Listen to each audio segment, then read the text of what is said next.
Assalomu alaykum hurmatli mijoz. Bugun sizga taqdim etadigan video murojaatim Bestune B70 haqida ma'lumot bo'ladi. Ko'rishingiz mumkin.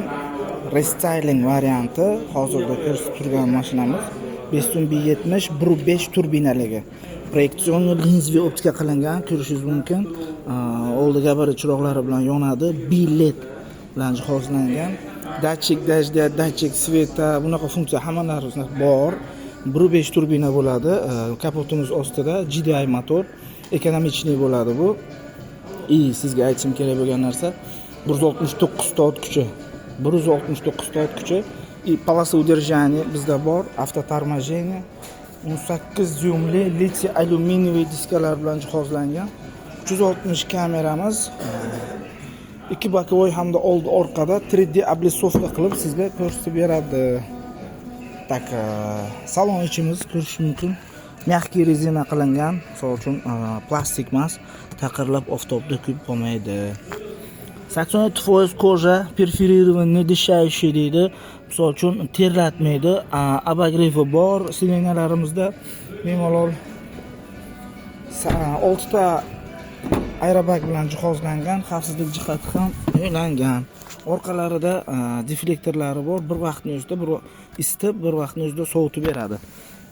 12 voltlik zaryad qo'yish uchun joy hamda USB portimiz, bastri zaryadkada. Orqadagilar ham telefonini bemalol quvvatlab ketaveradi. Panorama tomimiz, panorama lyuk hisoblanadi, ochiladi. Tak. Orqada podstakanchik hamda bemalol qo'l qo'yib ketadigan podlokotniklarimiz mavjud. Ko'rishingiz mumkin. Endi qisqacha obzor tezda qilib o'taman. Orqa bagajni hozir ochib ko'rsataman. Orqa labvoy hamda ikki bokovoyimiz qizitadi. E'tibor qilasizlar, hurmatli mijozlar. Mana bu yerda knopka hamda pultdan ochiladi. Bagajimiz, mashinamiz liftback hisoblanadi, ko'rishingiz mumkin. Salkam 500 litr объем bagaj. Mana mashinamizni kecha kirgizdik salonga. Mana bu tepada qo'yiladi. Mana bu yerda joyi ochiladi birga. Tak, yana bir narsani ko'rsataman. 1,5 tonna bo'ladi. Mana u ham yotadi bir xil. Kelganingizda yana yotqizib ko'rsataman.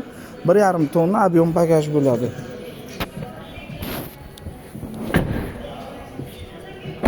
Kerakli joyga keldik hozir. Orqa ko'rinishi mashinamizni FAV kompaniyasiga tegishli. FAV kompaniyasini tushuntirib o'tdim. O'tgan mashinamizda mono qo'sh bo'ladi, polni yonadi, gabaritlar naqalari obmanka emas. Besключевой достуp deysizmi? Misol uchun mashinamizda besключевой dostupi ham bor.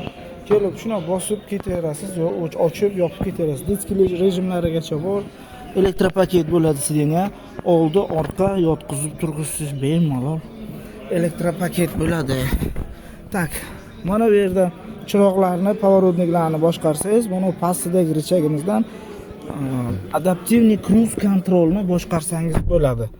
Mashinamiz 50% shumka hisobi, qalinligi hisobiga materiali 1/1 bo'ladi. Ichi koja, elektroussilённый multimediali rul, 12.3 dyumli ikkita monitorimiz bor.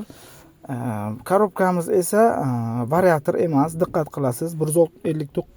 169 ot kuchlik motorga variator dosh bermaydi. Shuning uchun bizda двухсцепленный 7-ступенчатый roботизованный korobka. Ko'rishingiz mumkin, avtoxodlarigacha bor. Bu yerda katakna barimiz mavjud. Mana bu yerda ko'rishingiz mumkin, USB portlari bor. Bastri zaryadka, bular ham telefonni quvvatlash uchun. 6 ta aerobag, mana misol uchun bemalol yana kelganingizda sizga mashinamiz haqida to'liq ma'lumot beraman. Bu qisqacha video obzor edi mashinamiz haqida. Yoqib ham ko'rsatsam kerak. Misol uchun mana 360 kamera obzor qilyapti. Polni sizga ko'rsatib turadi. Mana bu narsani ham sistema o'qib ko'rishingiz mumkin. Videomizni pauzaga qo'yib o'qib ko'rishingiz mumkin bemalol. Avarinkalari.